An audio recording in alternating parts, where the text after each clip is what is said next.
Hey guys, back with me again in this channel. On today's video, I'm gonna show you how you can use the camera tracking options in CapCut to edit your video.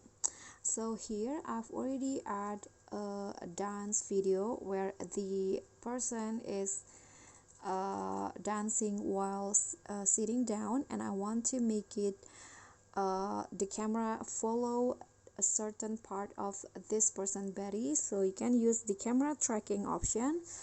So just click on this on the video that you add, and then swipe through the toolbar and find the camera tracking feature. Click on that.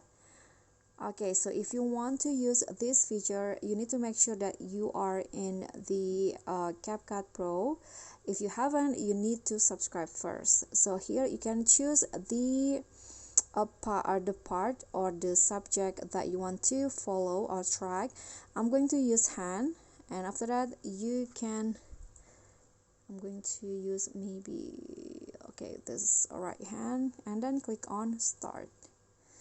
Now CapCut will be applying the camera tracking effect. You can just wait until the result came out.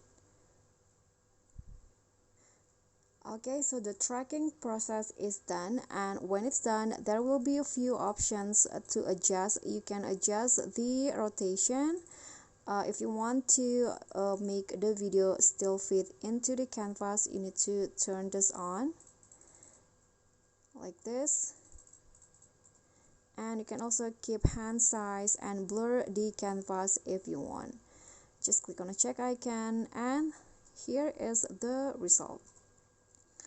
Okay guys, so that's all from me. If you enjoyed the video, please give me a like and smash that subscribe button down there, and also remember to leave a comment. And last, please click on a thanks below. Bye.